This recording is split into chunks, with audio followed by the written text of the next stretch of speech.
Bem-vindo ao canal para o Reino. Somos uma comunidade que busca inspirar, educar e compartilhar o amor e a sabedoria do nosso Pai Celestial.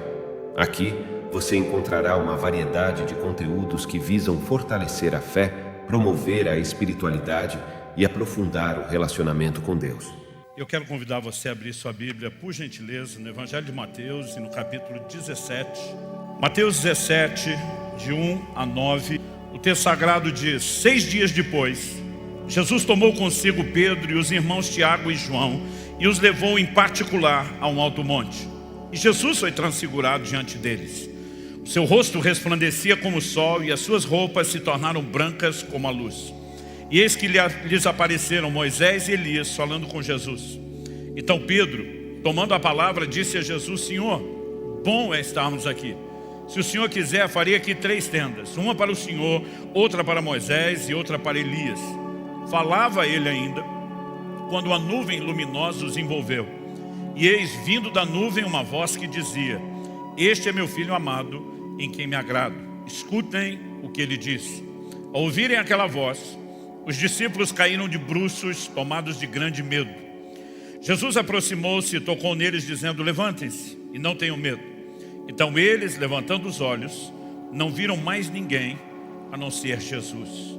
Eu gostaria, por gentileza, que você repetisse essa frase comigo. Diga: não viram mais ninguém a não ser Jesus.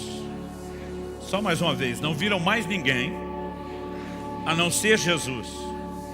Verso 9 conclui dizendo: ao descerem do monte, Jesus lhes ordenou: não contem a ninguém o que vocês viram, até que o Filho do Homem ressuscite dentre os mortos. Pai, nós declaramos nossa confiança e dependência no Senhor. Oramos que o Senhor nos permita ir além de razoar no nível humano e intelectual. Pai, nós precisamos do entendimento e da aplicação prática da Tua Palavra, e nós oramos pela ação sobrenatural do Teu Espírito. Nós cremos e reconhecemos que a Tua Palavra é como espada afiada de 2 gumes, que penetra até a divisão de alma e espírito, juntas e medulas, e como está escrito, é apta para discernir os intentos do coração. Nós oramos que a Tua Palavra alcance não apenas a mente, que ela exponha a nossa condição, enquanto nos guia a aplicação dos princípios que também nos serão revelados. Nós oramos em nome de Jesus, agradecendo tudo aquilo que o Senhor fará, aqui, agora e depois desse culto, em nome de Jesus. Amém. Bom, eu quero tomar esse texto conhecido, esse episódio conhecido como a transfiguração de Jesus, e chamar a sua atenção para alguns princípios bíblicos que eu creio não só merecem a classificação de importantes, mas eu diria até de fundamentais. Qual era o propósito dessa experiência? Eu não vou nem chamar só de visão. Foi uma experiência que 3 dos apóstolos tiveram. O texto nos fala que Pedro e os 2 irmãos, os chamados filhos de Zebedeu, a quem Jesus apelidou de Boanerges, Tiago e João, os 3 o acompanham para esse momento de oração no monte, como outro evangelho dá o detalhe, e é ali que Jesus se transfigura diante dele. A palavra traduzida aqui, transfigurado, significa transformado. Que transformação foi essa? A Bíblia diz: seu rosto resplandecia como o sol e as suas roupas se tornaram brancas como a luz. O Evangelho de Marcos diz no capítulo 9, no verso 3, as suas roupas se tornaram resplandecentes, de um branco muito intenso, como nenhum lavandeiro no mundo as poderia alvejar. Toda tentativa de descrever o ocorrido aponta apenas para um elemento sobrenatural.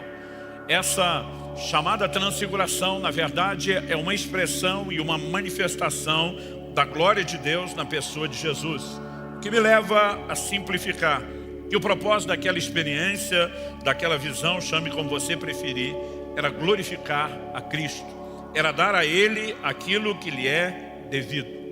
A pergunta a ser feita é: qual foi o propósito dessa experiência? Por que Deus permitiu que isso acontecesse? A primeira conclusão que eu chego examinando o texto é que é evidente que não era apenas algo exclusivo para Pedro, Tiago e João. Embora dos 12 apóstolos eles foram as únicas testemunhas oculares, Jesus não queria que a experiência se confinasse somente naquele pequeno grupo. A advertência de Jesus, que nós lemos no versículo 9, de que eles não falassem da experiência até que Jesus ressuscitasse dentre os mortos, esse até que dá o prazo de validade para o período de silêncio. Jesus está dizendo, depois da ressurreição, eu quero que vocês compartilhem, eu quero que vocês contem a história, eu quero que vocês joguem a experiência no ventilador. Em outras palavras, que o mundo saiba. Aliás, os 3 chamados evangelhos sinóticos, Mateus, Marcos e Lucas, registram a experiência e eu e você podemos, obviamente, por meio disso, aprender algo, porque quando o Senhor Jesus disse que a experiência não deveria ser só deles, Ele queria que eu e você também pudéssemos aprender. E algumas verdades que eu quero destacar aqui. A primeira delas, eu não vou me prender ao texto, mas é um fundamento importante antes da gente discorrer sobre o que o texto diz, é parte do que nós podemos chamar dos nossos fundamentos doutrinários. Diz respeito à proeminência de Cristo. O Evangelho vem ganhando cada vez mais uma expressão antropocêntrica. Isso significa que o homem tem ocupado o centro. E a mensagem bíblica anunciada desde o início pelos apóstolos sempre foi cristocêntrica. Jesus sempre foi o centro. Mas o Evangelho vem se tornando cada vez mais transgênico, alterado geneticamente, e essa mudança, que para alguns é sutil demais a ponto de não ser percebida, ela pode se tornar muito comprometedora. A Bíblia fala que nessa experiência não só eles veem a glória de Deus na pessoa de Jesus, o apóstolo Pedro posteriormente vai escrever sobre isso e falando que eles foram testemunhas oculares da sua majestade, mas a Bíblia diz que eles também viram Moisés e Elias.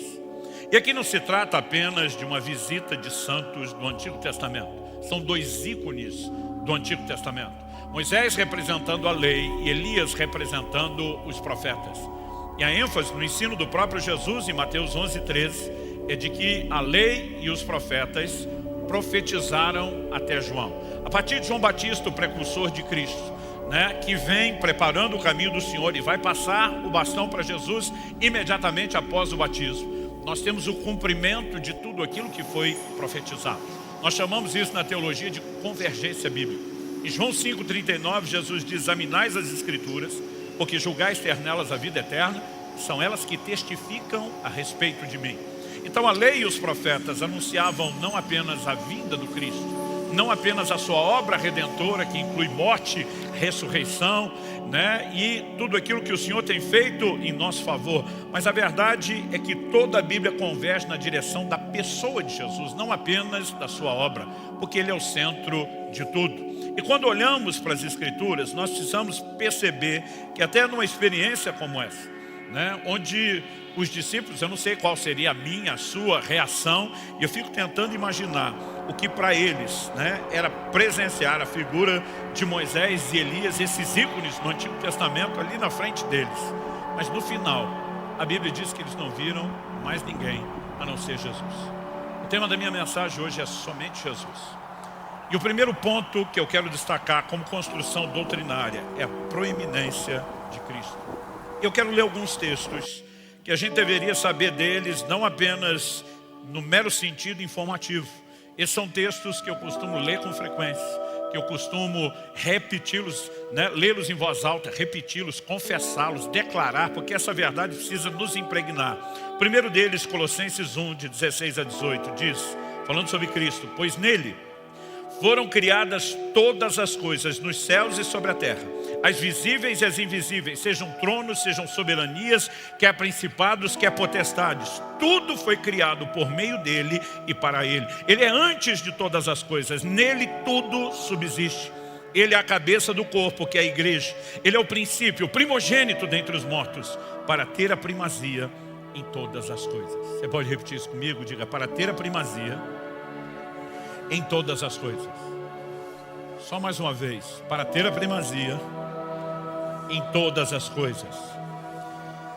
Efésios capítulo 1, de 20 a 23 diz assim, falando sobre Deus: Ele exerceu esse poder em Cristo, ressuscitando dentre os mortos e fazendo-o sentar à sua direita nas regiões celestiais, acima de todo principado, potestade, poder, domínio e de todo nome que se possa mencionar, não só no presente século, mas também no vindouro. E sujeitou todas as coisas debaixo dos pés de Cristo. E, para ser o cabeça sobre todas as coisas, o deu à igreja, a qual é o seu corpo, a plenitude daquele que a tudo enche todas as coisas. Sujeitou todas as coisas debaixo dos pés de Cristo. Filipenses capítulo 2, de 9 a 11, diz ainda a respeito de Jesus: por isso também Deus o exaltou sobremaneira. Ele deu um nome que está acima de todo nome, para que ao nome de Jesus se dobre todo o joelho nos céus, na terra e debaixo da terra, e toda língua confesse que Jesus Cristo é Senhor, para a glória de Deus Pai. Ao longo das Escrituras nós vamos entender que tudo é dele, por meio dele e para ele, que nele tudo subsiste. E quando o próprio apóstolo Pedro posteriormente escreve na sua segunda epístola sobre essa experiência, nós conseguimos entender, ele explicando com mais clareza o que testemunhou, e viria entender que o propósito dessa experiência foi glorificar a Jesus Cristo. 2 de Pedro 1, de 16 a 19 diz: porque não lhes demos a conhecer o poder e a vinda de nosso Senhor Jesus Cristo, seguindo fábulas engenhosamente inventadas, mas nós mesmos fomos testemunhas oculares da sua majestade. Porque ele recebeu honra e glória da parte de Deus Pai, quando pela suprema glória lhe foi enviada a seguinte voz: este é meu Filho amado, em quem me agrado. Ora, nós ouvimos essa voz vinda do céu, quando estávamos com ele no Monte Santo. Assim, temos ainda mais segura a palavra profética, e vocês fazem bem em dar atenção a ela, como uma luz que brilha em lugar escuro, até que o dia clareie e a estrela da alva nasça no coração de vocês. Ele recebeu honra e glória da parte de Deus Pai. Evidentemente que o propósito da visão era glorificar a Jesus, era promover com clareza a ideia e o conceito de que ele é o centro de todas as coisas, ele tem a proeminência, e nós precisamos entender que qualquer coisa que a gente fale, a obra de salvação, a caminhada da vida cristã, a rendição ao senhorio de Jesus, tudo precisa carregar o entendimento da proeminência de Cristo Jesus, nosso Senhor. O apóstolo Paulo diz em 2 Tessalonicenses, no capítulo 1, nos versos 11 e 12: por isso também não cessamos de orar por vocês, pedindo que o nosso Deus os torne dignos da sua vocação, cumpra com poder todo o propósito de bondade e obra de fé. Então você imagina ter um intercessor do calibre do apóstolo Paulo, dizendo que não só ora, mas não cessa de orar. Qual era o foco da oração? Que Deus os torne dignos da sua vocação, do seu chamado, cumpra com poder todo o propósito de bondade, obra de fé. No final das contas, qual o propósito de tudo isso? E diz: a fim de quê? E aí nós temos um indicativo de propósito: a fim de que o nome de nosso Senhor Jesus seja glorificado em vocês, e vocês sejam glorificados nele, segundo a graça do nosso Deus e do Senhor Jesus Cristo. Ou seja, nós precisamos entender que tudo aquilo que Deus faz nas nossas vidas, começando pela experiência de conversão, toda a obra de santificação, todo o desenvolvimento da fé, deveria ter em mente uma única coisa: a fim de que o nome de nosso Senhor Jesus seja glorificado. Sempre, sempre, tudo aquilo que Deus tem feito diz respeito a exaltar e glorificar Jesus. Interessante que quando nós temos o testemunho dos apóstolos, eles se posicionam como testemunhas oculares daquela experiência. A Bíblia diz que eles viram Moisés e Elias. A Bíblia diz que ambos apareceram em glória. Nós já vamos falar sobre isso. Mas daqui a pouco a Bíblia diz: a ninguém mais viram, a não ser Jesus. Deus pode usar, levantar, promover pessoas e coisas, mas sempre que Deus fizer isso, há uma finalidade: que essas pessoas, ou essas coisas, ou esses eventos promovam, exaltem e glorifiquem a Jesus, para que em tudo Ele tenha a proeminência. Quem está entendendo, diga amém. Então, estabelecido esse fundamento, vamos voltar para o texto. E a segunda coisa que eu quero abordar, embora olhando para o texto a gente possa dizer que é a primeira análise dele, mas se a primeira construção aqui diz respeito à proeminência de Cristo, a minha segunda abordagem aqui é um questionamento: quem é mais importante? Por que Pedro sugeriu fazer 3 tendas? Pedro está vendo, além de Jesus, como eu disse, 2 ícones do Antigo Testamento, Moisés e Elias. E ele simplesmente empolgado vai lá e diz: Senhor, eu vou fazer uma tenda para você, uma para Moisés, outra para Elias. O Evangelho de Lucas é o único que dá o detalhe de que essa fala de Pedro acontece quando Moisés e Elias já estão saindo de cena. Porque eles chegam, eles participam daquela experiência por um breve momento com um propósito, que nós já vamos estudar. E quando eles estão para sair, é como se Pedro estivesse dizendo: não deixa eles ir embora não, vão acampar por aqui, vão morar por aqui. Então a gente faz uma tenda para o Senhor, uma para cada um deles. E acho que Pedro já assumiu falar em nome dele, Tiago e João. Nós ficamos do relento, a gente dorme no chão, não precisamos de cabana nenhuma. Mas nesse momento, consciente ou inconscientemente, Pedro está nivelando Jesus com Moisés e com Elias. Que aliás, eles eram tão reconhecidos por aquilo que foram e fizeram, que na verdade eu não vou nem dizer que Pedro estava nivelando Jesus com eles, né? Nivelando eles com Jesus, estava nivelando Jesus com eles, dizendo: olha, o Senhor para mim está no nível deles. E o que Deus está tentando mostrar é o completamente diferente. Daqui a pouco Moisés e Elias já não estarão lá. A passada deles tem um único propósito, e também, de novo, o que nós temos aqui é a convergência bíblica. Até o assunto pelo qual eles vêm conversar, a Bíblia diz que eles falavam com Jesus. O Evangelho de Mateus diz que falavam com Jesus. O Evangelho de Marcos diz que falavam com Jesus. Mas é só o Evangelho de Lucas que dá o detalhe de qual era o teor da conversa. E isso também é muito revelador. Mas, naquele momento, imagino que, consciente ou inconscientemente, quando Pedro está promovendo Moisés e Elias ao nível de Cristo, ele acaba tentando criar uma espécie de jurisprudência, falando aí na linguagem jurídica, de precedente, porque se outros podem estar nivelados com o Senhor Jesus, o resto de nós também pode estar. E quer queira, quer não, eu e você precisamos entender que estamos num processo de transformação. Inicia-se com a conversão, mas evidentemente nós sabemos, né, conhecemos nossas imperfeições, que nenhum de nós foi completamente transformado na conversão. Um processo deu início. E à medida que nós começamos a caminhar com o Senhor, algo que às vezes a gente demora um pouco para perceber, é que muitas vezes nós temos motivações dentro de nós que elas não são tão claras, tão perceptíveis, pelo menos não no início da caminhada. E muitos de nós acabamos, às vezes, seja na própria vida cristã, no exercício do ministério, em vários aspectos do que nós chamamos a expressão da nossa fé, acabamos muitas vezes, até inconscientemente, procurando muita promoção pessoal. E me incomoda ver a forma como o Evangelho vem sendo pregado hoje em dia. Nós não podemos negar que o Senhor Jesus veio tocando na necessidade das pessoas, expulsando demônios, curando, né, enfermos, em alguns momentos até mesmo dando de comer. E nós não podemos negar que Ele mandou os apóstolos pregar o Evangelho também tocando na necessidade das pessoas. Mas isso sempre foi uma forma de chamar a atenção das pessoas para uma revelação que Deus tinha a oferecer.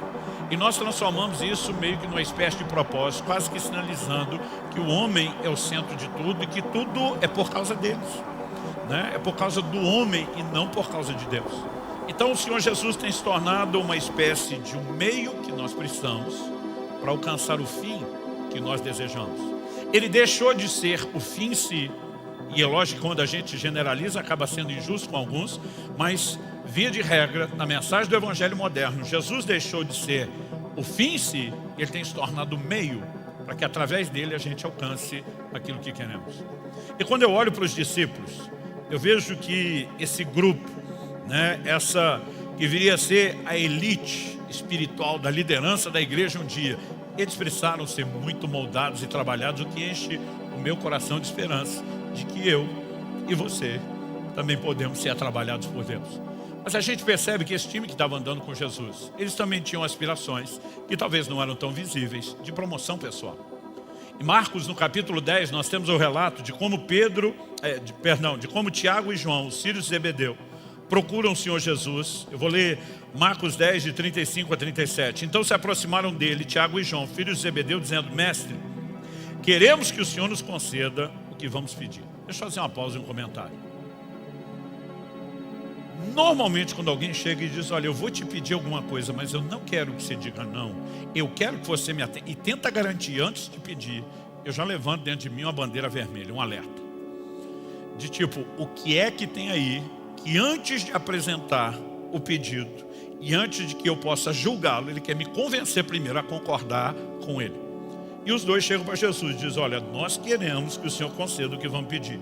Jesus lhes perguntou: o que querem que eles façam? Eles responderam: coisa simples. Permite-nos que na sua glória nos assentemos, um à sua direita e outro à sua esquerda. Nesse momento, a perspectiva dos discípulos teria que ser corrigida por Jesus, era de que ele veio para estabelecer um reino físico. Eles ainda não têm o entendimento do reino espiritual. Estão esperando que ele seja o Messias, que venha como um general de guerra, que assuma o controle da terra, e basicamente eles estão dizendo: olha, nós não queremos concorrer com o seu lugar no trono. Quem concorreu se deu mal, foi o diabo, foi lançado fora. Mas depois do seu, o lugar de honra à direita e o da esquerda, deixa para nós, os dois irmãos. Basicamente ele está dizendo assim: quando o Senhor dominar o mundo, nós queremos um ser ministro da fazenda, outro do planejamento. Ou seja, a faca e o queijo na mão da família. O verso 41 de Marcos 10 é assim: quando os outros 10 discípulos ouviram isso, começaram a ficar indignados com Tiago e João. Ficaram indignados por quê? Porque eles olham para os dois e dizem: são imaturos. Não, ficaram indignados porque todo mundo queria sentar à direita e à esquerda.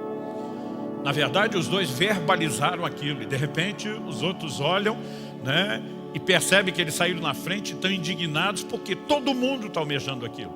Então assim, eu e você não podemos imaginar que quando alguém que se converteu e é criança na fé, que ele venha com aspirações 100% puras e inocentes. Nós nem percebemos algumas dessas coisas. Mas não é porque não percebemos que elas não precisam ser tratadas e que Deus não queira expô-las. Ao olhar para isso, eu fico me questionando: por que é que Moisés e Elias apareceram? Por que é que Deus permitiu isso? Já dissemos que Mateus e Marcos registram que eles falavam com Jesus, mas que é Lucas quem vai revelar qual é o teor, a essência da conversa. Lucas capítulo 9, verso 30 e 31 diz assim: eis que 2 homens falavam com ele. Eram Moisés e Elias, que apareceram em glória e falavam da morte de Jesus, que ele estava para cumprir em Jerusalém. Qual é o assunto da conversa? Aquilo que a lei e os profetas anunciaram: a morte de Cristo, a obra redentora, porque tudo diz respeito a Ele. Ele é o centro de todas as coisas. Você pode dizer amém? Então toda a conversa tem um único propósito: é glorificar, promover, honrar Jesus. O verso 32 diz que apesar da glória dos 2 ícones do Antigo Testamento, a glória maior ela é enfatizada em Cristo. É Ele que teve o rosto resplandecendo como o sol. É Ele que as vestes apareceram ainda mais brilhantes. O verso 32 diz: Pedro e seus companheiros estavam caindo de sono, mas conservando-se acordados, viram a glória de Jesus e os 2 homens que estavam com ele. Então, o que nós percebemos é que qualquer importância ou relevância que esses 2 tiveram está dentro de uma ideia de um conceito maior, que é promover a Cristo. E nós não podemos, em momento nenhum, achar que aquilo que promove e glorifica a Jesus possa ser colocado no mesmo patamar de importância que Ele. Nós somos parte de um ambiente carismático, pentecostal, que acredita na ênfase dos dons, mas às vezes alguns exageram na perspectiva dos dons. Exageram no sentido de que muitas vezes nós não estamos usando os dons para promover o senhorio de Jesus. Algumas pessoas que elas fazem questão de enfatizar que a sua unção é a sua autoridade. E às vezes eu fico me perguntando: que bobagem é essa que essa pessoa está falando? Paulo, escrevendo aos Romanos, diz: eu não ousarei discutir coisa alguma, a não ser aquelas que Cristo fez por intermédio de mim. Paulo está dizendo: eu não fiz coisa nenhuma. O perdão da palavra, eu não fiz porcaria nenhuma. Quem fez foi Jesus. É sempre Ele. E o propósito dele fazer algo através de mim e de você é para que no final das contas Ele seja exaltado e glorificado. Paulo, escrevendo aos Filipenses, diz: olha, eu estou em dúvida. Partir estar com Cristo é incomparavelmente melhor, mas se eu ficar vivo mais tempo, eu posso ser útil para vocês. Ele está dizendo: eu não sei o que escolher, mas ele diz assim, Filipenses 1:20: mas quer seja pela vida ou pela morte, que Cristo seja engrandecido. Ele diz: no final, qualquer razão de qualquer escolha diz respeito a exaltar Jesus. Sabe, quando olhamos para as Escrituras, a gente percebe isso. Atos 19, 17 fala que alguns filhos de Seva, que eram exorcistas ambulantes, foram tentar expulsar um demônio de uma pessoa, que diz, e a frase que eles usam é: nós os esconjuramos, fala para os demônios, em nome de Jesus a quem Paulo prega. O demônio responde: eu conheço Jesus e sei quem é Paulo, e vocês quem são? E esse reconhecimento deles: conheço Jesus e Paulo, mas vocês quem são? E a Bíblia diz que o endemoniado ainda deu uma surra neles, a história espalhou. E a Bíblia diz que houve temor sobre muita gente, mas o texto termina dizendo, não bem de Paulo. O nome de Paulo foi mencionado ali. Mas o texto termina dizendo, Atos 19, 17, que o nome do Senhor Jesus era engrandecido. Sempre diz respeito a Ele. E eu e você não podemos misturar o valor e a importância daquilo que serve a Cristo com o próprio Cristo. A gente pode pegar vários desdobramentos disso. Então em Marcos, no capítulo 14, nós temos Maria de Betânia fazendo uma oferta, derramando um perfume preciosíssimo no Senhor Jesus. E a Bíblia diz que o povo em volta ficou revoltado, porque eles estão olhando para aquilo que ela fez e eles classificam aquilo de um desperdício. Alguém diz, dá para vender esse perfume por mais de 300 denários. Isso era 1 ano de salário da época. Tente você imaginar o que você ganha num ano, imaginar que essa mulher jogou tudo fora. Ninguém pode aproveitar aquele valor para coisa nenhuma. Mas todo mundo está discutindo porque eles estão olhando para a oferta e pensando apenas em termos de projeto. Jesus diz, não incomoda essa mulher. Ela fez o que pôde. E aí Jesus começa a falar de uma percepção que ela tem dele, que ninguém mais teve. E diz, ela ungiu o meu corpo antecipadamente para a sepultura. O que é antecipadamente? Na cultura dos judeus, que foi fortemente influenciada pela cultura egípcia, onde eles viveram por mais de 4 séculos, eles costumavam embalsamar seus mortos. Então todo o uso dos óleos, das especiarias eram feitos depois. Foi o que as mulheres foram tentar fazer no túmulo, quando enquanto o túmulo vazio, a notícia da ressurreição de Jesus. Mas Jesus está dizendo, essa mulher me ungiu antes. Ninguém unge quem está vivo. O propósito da unção era conservar o corpo para que ele não se corrompesse. Mas o Salmo 16 profético diz, não deixará a minha alma na morte e não permitirá que o meu corpo, se aplicar em relação a Jesus, veja a corrupção. Nos 3 dias em que Cristo esteve morto, entre a sua morte e a ressurreição, seu corpo nunca se decompôs. Diferente de Lázaro, que com 4 dias cheirava mal, o corpo de Jesus nunca decompôs. O que essa mulher tem é um entendimento, uma percepção espiritual que ninguém teve. E ao derramar o óleo sobre o corpo de Jesus, ela está dizendo uma unção real do Espírito Santo te envolverá, te protegerá. E Jesus está dizendo, ei, vocês estão brigando com ela por quê? Ela foi a única que me enxergou. Até na hora de ofertarmos, eu e você precisamos parar de pensar em projeto e entender a pessoa. Tudo diz respeito a Ele. Você consegue imaginar se eu e você entendemos de fato quem é mais importante e vivemos a vida cristã nessa perspectiva? Paulo escreve aos Coríntios, ele pergunta, vai um irmão a juízo contra outro irmão, e isso perante incrédulos? Ele diz, que testemunho é esse? Aí a pergunta dele é, por que é que você não sofre o dano? Por que é que você não sofre a perda? O que ele está dizendo? Se o Senhor Jesus fosse mais importante do que você mesmo, em vez de lutar apenas pelos seus direitos, você estaria um pouco mais preocupado com o nome dele, que você está bagunçando com esse seu mau testemunho. Você consegue imaginar o que seria uma vida guiada pelo entendimento de que ele é mais importante? Eu olho para algumas pessoas e me assusta quando isso começa a atingir o patamar dos líderes, são os primeiros a dar exemplo. De repente diz, não quero mais saber do casamento, porque eu tenho direito de ser feliz. Eu digo, criatura, em primeiro lugar, se você viver o plano de Deus, você pode fazer isso funcionar. Mas mesmo se fosse para viver sem funcionar, não valeria a pena, por causa da glória do nome dele, você simplesmente baixar a cabeça e dizer, eu não vou lutar por coisa nenhuma, a não ser para viver os princípios dele. A maioria de todo estrago, de toda a tragédia que nós vivemos, é aquela mesma velha e antiga tentativa do Éden, de independência. Eu quero ser feliz do meu jeito, eu quero alcançar a realização do meu jeito. Deus com certeza não me deu acesso a tudo que é bom e eu vou descobrir uma forma de fazer isso sem Ele. Se isso tem sido a receita para a ruína, por que é que a gente insiste em repeti-lo?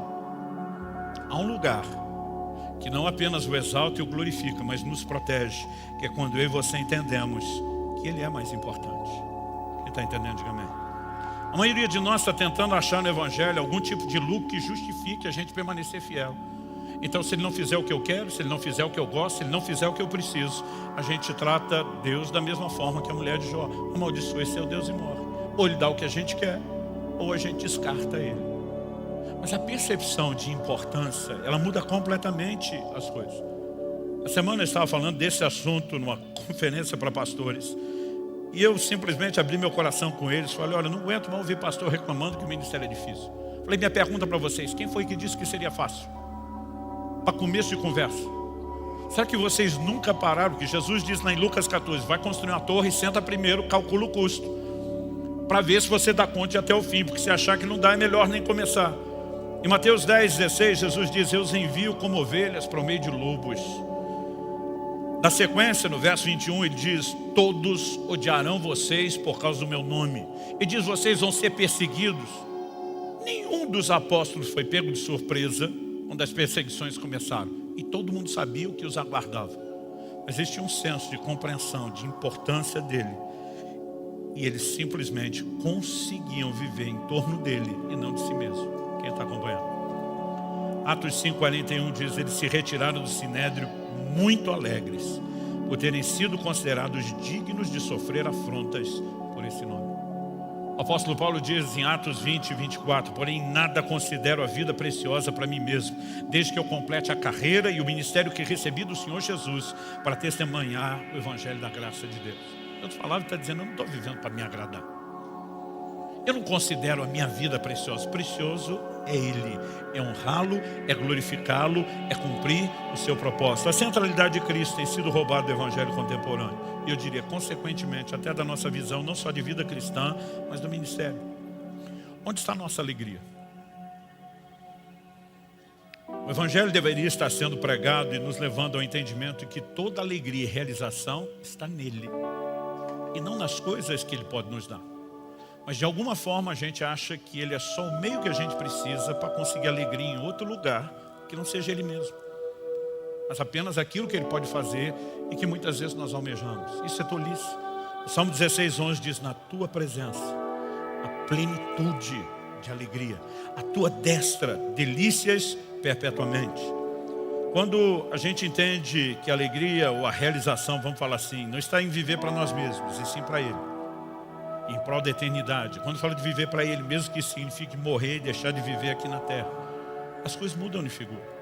Filipenses 2, de 16 a 18, Paulo diz assim: no dia de Cristo, poderei me gloriar de que não corri em vão, nem me esforcei inutilmente. Nenhuma avaliação do que fazemos para Deus ou de como vivemos, ela deve ser feita só na perspectiva terrena. Paulo está dizendo: no dia de Cristo, quando estiver diante dele, no dia de prestação de contas, no dia de recompensas, ele diz: eu poderei me gloriar de que não corri em vão e nem me esforcei inutilmente. Nada do que eu e você fazemos para Ele é em vão ou inútil. Alguém pode dizer um amém aí? Ele diz: entretanto, mesmo que eu seja oferecido como libação sob o sacrifício e serviço da fé que vocês têm. A palavra libação, a maioria de nós não para pensar no que é isso, mas era parte da oferta. Libação é quando eles derramavam o líquido sobre o sacrifício. E Paulo está dizendo: mesmo que eu seja oferecido como libação sobre o sacrifício e serviço da fé de vocês. O que ele está querendo dizer com isso? Que a minha vida seja derramada por causa de vocês. Ele diz: fico contente e me alegro com todos vocês. Paulo não está dizendo: eu fico contente porque Deus deu tudo que eu queria, porque eu pude me preservar. Ele diz: se eu for derramado como sacrifício, como libação sobre o sacrifício da fé, do serviço de vocês, ele diz: eu fico contente. Mas ele para e diz: não é só isso, assim também vocês, pela mesma razão, fiquem contentes e se alegrem comigo. Ou seja, havia ensino, havia comunicação, havia clareza de entendimento sobre todos esses princípios, dos quais nós, a igreja moderna, resolvemos silenciar. Ao olhar para esse destaque de que Cristo, por ter a proeminência, é o mais importante, é aquele que tem a maior importância, que tudo gira em torno dele, eu acredito que as coisas podem se alinhar na minha e na sua vida, porque às vezes nós achamos que Cristo tem que rodar na nossa órbita, em vez de nós rodarmos na órbita dele. De alguma forma, às vezes nós achamos que nós é que somos o centro do sistema solar e não ele. Mas se nós entendemos isso, acredito que não apenas vamos nos alinhar àquilo que é a vontade de Deus, mas é só nesse lugar que eu e você vamos ter a mais profunda, no sentido bíblico, a mais profunda realização. Terceiro e último lugar. Outra pergunta. Se em primeiro lugar falamos da preeminência de Cristo, se em segundo questionamos quem é mais importante, em terceiro lugar, eu quero fazer mais um questionamento. Quem está falando? Porque é interessante que Pedro desanda a falar nessa experiência que nós lemos de Mateus 17.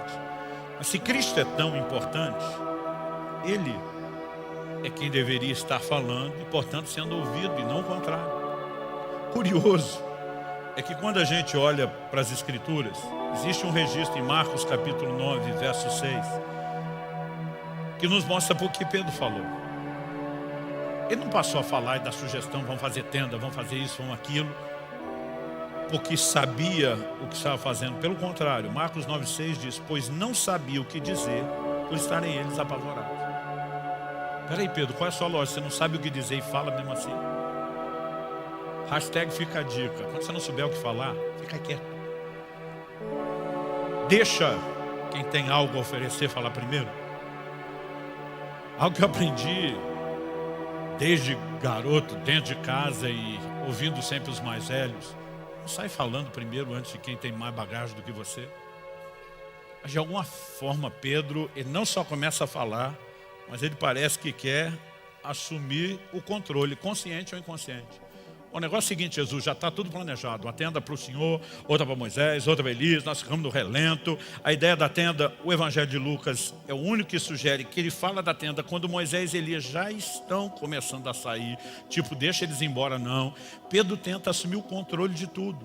Só que o curioso é que o texto que nós lemos aqui de Mateus 17 diz assim no verso 5. Falava ele ainda, ele Pedro, quando a nuvem luminosa os envolveu, e vindo da nuvem uma voz que dizia lá na frente, Pedro vai dizer, a voz celestial, este é meu filho amado em quem me agrado, escutem o que ele diz. Ou seja, Deus não esperou Pedro terminar de falar e disse, ouve ele, Pedro, traduzindo, cala a boca, não é você que tem que falar, quem tem que falar é Jesus.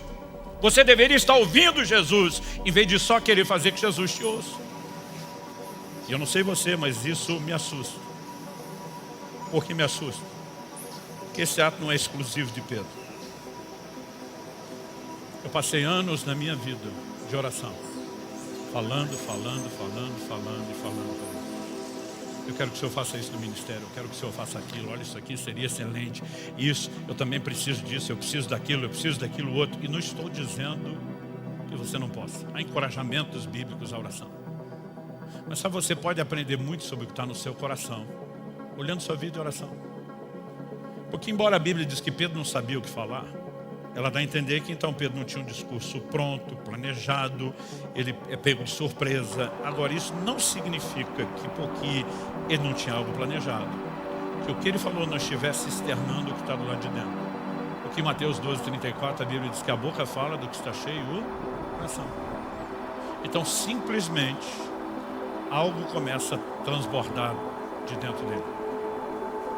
E sabe, eu fico me perguntando, quem tem a consciência de que Jesus é tão importante, não deveria simplesmente considerar a possibilidade de o que é que o Senhor tem a dizer, em vez de só ficar falando? Mas será que, enquanto a gente está olhando para o Pedro e dizendo, bem estúpido isso da sua parte, a gente não está ao mesmo tempo denunciando a nossa própria atitude? A gente acaba desenvolvendo uma ideia incompleta, uma definição incompleta de oração. Na cabeça da maioria dos crentes, ou de muitos crentes, eu não vou dizer a maioria, porque a maioria nem ora. Mas na vida daqueles que oram, muita gente acaba imaginando que a oração é algo mais ou menos assim. Oração é o meio através do qual eu consigo de Deus tudo aquilo que eu quero. Isso pode ser parte da verdade sobre a oração, mas está longe de ser a definição completa ou absoluta. Porque o que a gente aprende com Jesus no Getsemane é o inverso. Oração também deveria ser, em contrapartida, o meio através do qual Deus consegue de nós aquilo que Ele quer. Não é o que nós vemos com Jesus? Quando o Getsemane, a Bíblia diz que Ele se põe de joelhos, que para mim fala de um ato de rendição, e diz, seja feita não a minha vontade, mas a sua. Ele está dizendo, eu não vim pleitear o que eu quero. Ele diz, quero ser honesto sobre o que eu sinto. Se for possível, passa de mim esse cálice. Muita gente me pergunta, pastor, o que o senhor acha que significa passa de mim esse cálice? Eu digo, na Bíblia a ideia de cálice é sofrimento. Mas o livro de Hebreus é que explica com clareza isso. Hebreus capítulo 5, de 7 a 9, diz, ele, Jesus, nos dias da sua carne, tendo oferecido com forte clamor e lágrimas. Você acha que essas lágrimas e esse choro vêm de onde? Orações e súplicas a quem o podia livrar da morte. Então a releitura de Hebreus sobre o episódio de Getsemane é que Jesus está orando aquele que o pode livrar da morte com lágrimas. traduzindo, enquanto homem, ciente do que lhe aguarda. Aliás, a própria conversa de Moisés e Elias é sobre aquilo que o aguardava.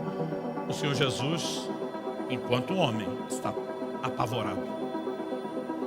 E ele diz: Deus, se tiver um plano B, se houver um jeito de que as coisas não tenham que acontecer só dessa maneira, eu gostaria de abrir a consideração, mas não quero pleitear minha própria vontade em relação à sua, ou contrária à sua, porque seria rebeldia. Seja feita a sua vontade. Eu venho abrir meu coração, mas eu venho num espírito de submissão, de sujeição. E a Bíblia diz que ele aprendeu a obediência pelas coisas que sofreu. Não significa que ele aprendeu obediência no sentido de que não sabia nada. Filipenses 2 explica isso quando diz ele foi obediente até a morte.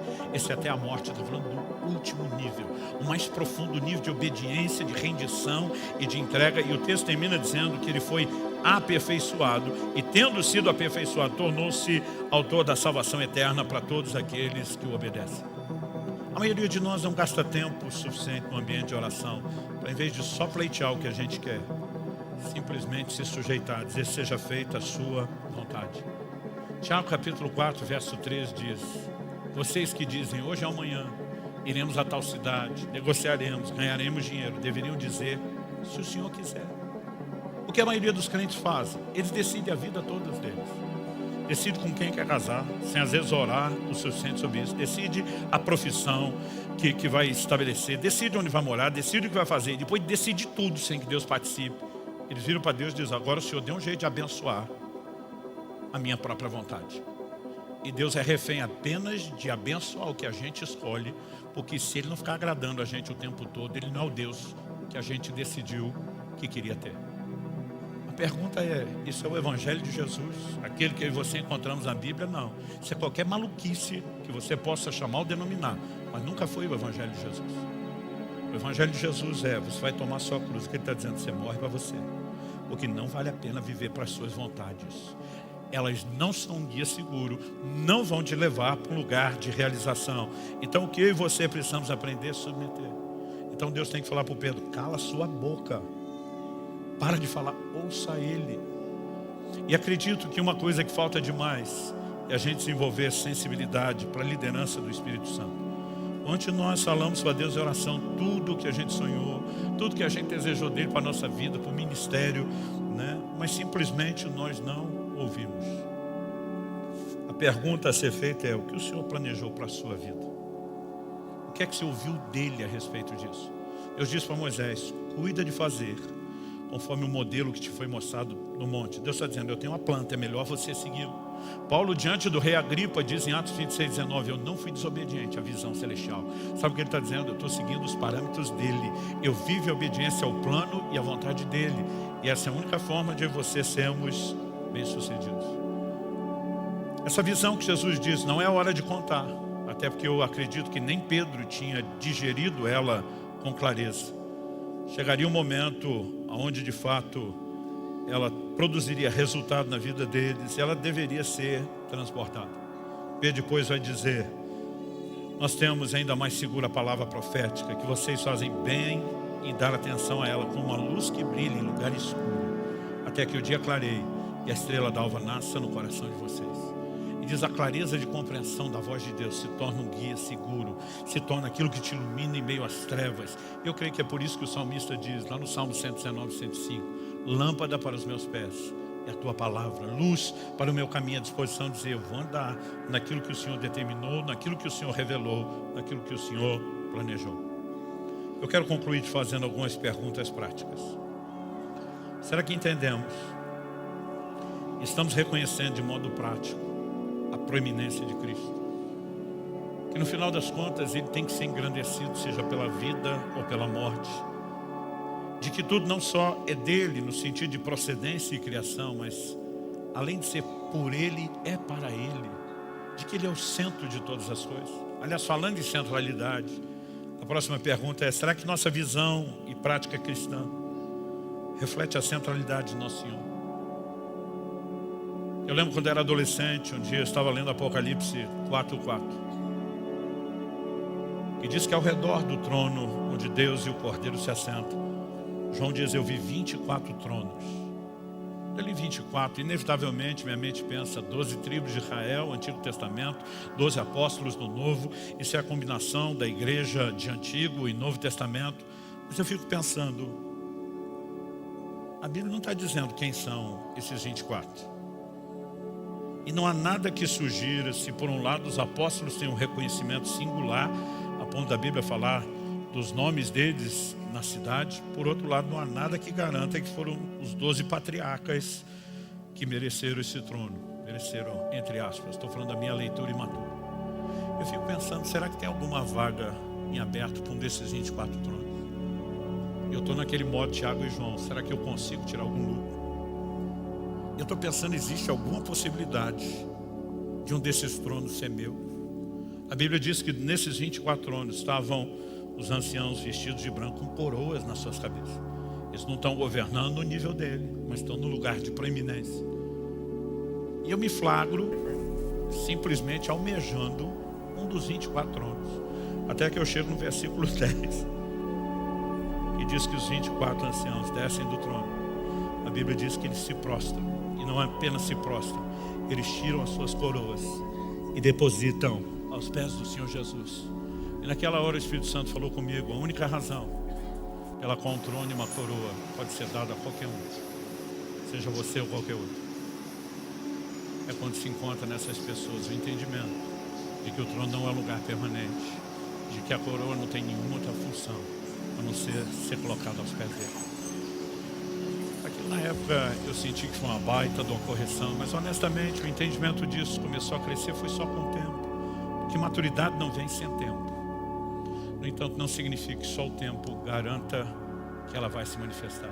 Eu e você precisamos de processos onde nós nos sujeitamos ao Senhor.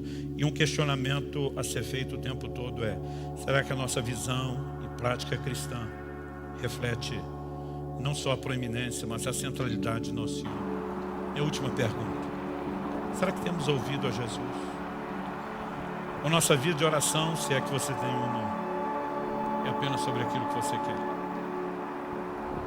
O nosso contentamento no Senhor é só no estilo da mulher de Jó. Enquanto Ele der tudo que a gente quer e Ele for o meio que nós podemos usar para alcançar o fim que queremos, Ele é bem-vindo. Se alguma coisa não for desse jeito, eu me despeço dEle, eu desisto dEle, eu viro as costas para Ele e não só deixo de louvá-lo, eu o amaldiçoo. Porque ou Ele faz o que eu quero, ou Ele joga o meu jogo, ou Ele não é o Deus que eu estou procurando. Então a pergunta a ser feita é consciente ou inconscientemente? Que Deus você está procurando? Que Jesus você diz ser Senhor da sua vida? Não estou aqui para te apontar o dedo e nem para jogar pedra em você. Todos nós precisamos crescer até a estatura do varão perfeito. Ele chega ao ponto de aprender níveis profundos da obediência por coisas que sofre, passando processos. E a Bíblia diz que ele foi aperfeiçoado para nos aperfeiçoar. Nenhuma dessas experiências foram registradas na Bíblia para que só a gente soubesse o que aconteceu. Olha, rolou aquela parada quando Pedro, Tiago e João estavam lá. Obviamente Deus queria ensinar a mim e a você. Eu não vim te julgar nem pelo seu passado, nem pelo seu presente. Mas eu vim te dizer, Deus está tentando nos levar a um lugar de uma sujeição mais profunda. Não existe alegria ou realização que não seja em colocá-lo no centro. Ele precisa ocupar o centro de tudo. Minha esposa me fez uma pergunta no final do ano passado, quando eu estava para completar meus 50 anos. Ela falou, como você está sentindo? Eu falei, estou em crise. Ela falou, por que em crise? Você está melhor aos 50 do que aos 30. Eu falei, pois é, tudo na nossa vida está melhor. Mas eu olhei para ela e falei, amor, quantos anos da nossa vida a gente passou querendo tanta coisa que a gente não podia? Ela falou, é verdade. Eu falei, agora que a gente pode, eu não quero mais. Ela falou, deve ser uma coisa boa. Eu falei, é uma coisa boa. Mas a pergunta é, por que a gente perdeu tanto tempo querendo essas coisas? Eu não estou dizendo que são coisas erradas ou ilícitas. Mas na época o que movia a gente a querer tanto era, quando a gente chegar lá, nós vamos ser felizes. A alegria não está em absolutamente nada. A alegria está nele. Por isso Jesus diz, busque em primeiro lugar o reino de Deus e a sua justiça. Ele diz, o resto é acréscimo. Se você não projetar a expectativa de suprimento lá, Deus está dizendo, eu posso te dar. Agora, se aquilo concorre comigo, Deus está dizendo, por que é que eu vou lhe premiar, entre aspas, com um concorrente meu? E a gente demora, às vezes, tempo demais para perceber o óbvio. Não há alegria ou realização em lugar nenhum quando ele deixa de ser o centro. Eu gostaria que você pudesse questionar o quanto você tem sujeitado ao senhorio de Cristo. E com isso eu não quero dizer que você não se sujeitou a nenhum nível do senhorio dele. Mas nós estamos crescendo nessa rendição.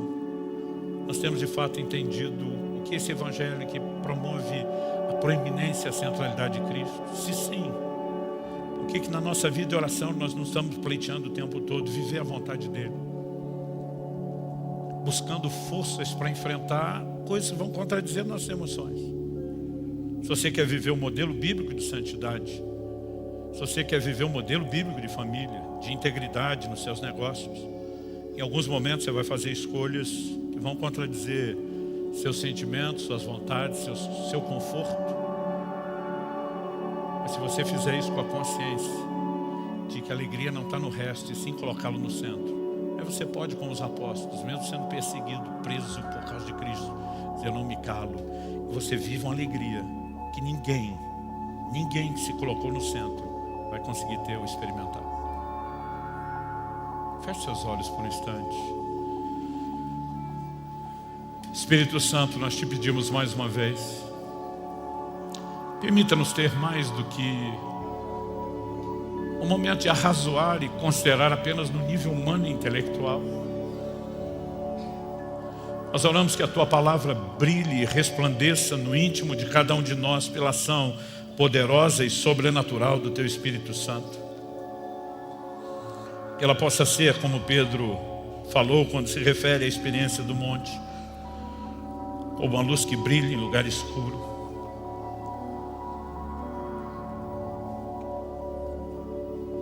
E nós te pedimos que mais do que apenas aqui e agora, a capacidade de perceber e entender algo que depois do culto acabará caindo no esquecimento. Nós oramos que o Teu Espírito não só use a Tua palavra, que é apta para discernir os intentos do coração, expondo o que de fato está dentro de nós, mas nós oramos que aquilo que foi começado nesse lugar não termine no final dessa reunião. Que haja em nós sensibilidade para sermos conduzidos pelo Teu Espírito, não só em avaliação, mas em entrega, em rendição, em sujeição ao Senhor. Nós te agradecemos pela Tua palavra, que não só nos encoraja, mas também nos corrige, nos confronta, nos chama a um alinhamento que não é apenas de fé e da doutrina, mas de atitudes. E além de decidir, escolher rendição, nós sabemos o quanto precisamos da Tua graça e da ação do Teu Espírito em nós, para que isso não seja superficial e nem passageiro. E nós oramos por isso, em nome do Senhor Jesus. Que possamos viver nossas vidas de tal forma que tudo diga respeito somente a uma coisa: Jesus e somente Jesus.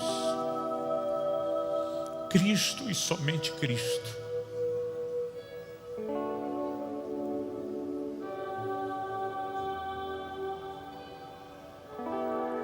Fale com Deus do seu jeito, da sua forma, com as suas palavras. Mas eu gostaria que você pudesse orar um pouco, aproveitar esse momento, não só permitindo que Deus fale mais ao seu coração, mas que você possa também se render, se sujeitar a Ele, em nome de Jesus.